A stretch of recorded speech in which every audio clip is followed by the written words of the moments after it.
उत्तर प्रदेश से वहां हुए राज्यसभा चुनाव में बीजेपी ने बड़ा उलटफेर करते हुए जीत दर्ज कर ली। वहां राज्यसभा की एक सीट के लिए चुनाव हुआ, उसमें कांग्रेस और बीजेपी दोनों के उम्मीदवारों को 34-34 वोट मिले, जबकि कांग्रेस के 40 विधायक थे, 3 निर्दलीय भी कांग्रेस के साथ थे, 43 का नंबर कांग्रेस के साथ था, लेकिन 34 वोट ही मिले। बीजेपी के पास 25 विधायक थे, उसको भी 34 वोट मिले, यानी 9 इधर कम हुए, 9 उधर बढ़े और दोनों बराबर हुए। इसके बाद लॉटरी से हार जीत का फैसला किया गया, जिसमें बीजेपी के हर्ष महाजन को जीत मिल गई लॉटरी से, जबकि कांग्रेस के राज्यसभा उम्मीदवार अभिषेक मनु सिंघवी को हार का सामना करना पड़ा।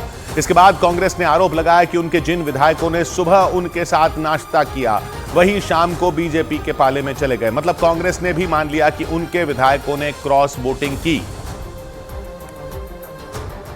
कल रात के डिनर और आज सुबह के नाश्ते के बाद बदल गए हैं, तो मैं समझता हूं कि हम सब, जो अंग्रेजी में कहावत है, फूल्स पैराडाइज पे रहते हैं।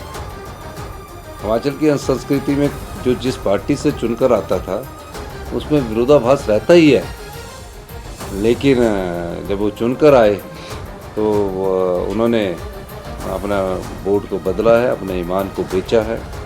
इससे आगे मैं क्या कहूँ, लेकिन मैं इतना कहना चाहता हूँ कि हिमाचल की जनता इस प्रकार की संस्कृति की आदी नहीं है।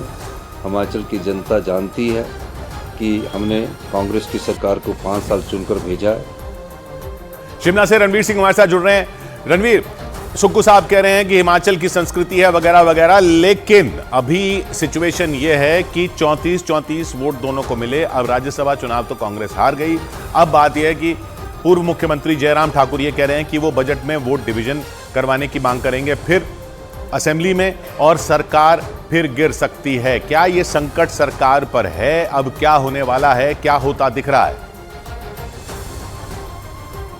जी हाँ, संकट की स्थिति तो है कांग्रेस के सामने। हालांकि एक विकल्प ये है कि यहाँ पर जो विधानसभा अध्यक्ष है उनकी भूमिका जो है यहाँ पर अहम हो जाती है। क्या कांग्रेस के जो 6 विधायक हैं उन्हें निष्कासित किया जा सकता है या उन पर कोई कार्रवाई की जाती है विधानसभा की तरफ से, तो एक वो मौका बन सकता है सरकार के पास। उसमें अगर डिवीजन होता भी है, बजट पारित होना है कल, तो अगर उस स्थिति में बहुमत कम हो जाता है तो एक ये स्थिति बनती है। लेकिन पिक्चर अभी खत्म नहीं हुई है। एक खेल इसमें ये भी बाकी है, जिस तरह से भाजपा ने ये दावा किया है कि उनके संपर्क में एक मंत्री भी हैं, उनके उस मंत्री के साथ 2-3 और विधायक भी हैं। दूसरी बड़ी बात इसमें यह है कि जयराम ठाकुर ने भी कहा है, जो भाजपा के प्रदेशाध्यक्ष हैं, उन्होंने भी यही कहा है कि कल सुबह वो राज्यपाल के पास जा रहे हैं। राज्यपाल को जो है सारी स्थिति बता दी जाएगी और उसके बाद यहाँ विधानसभा के भीतर जो है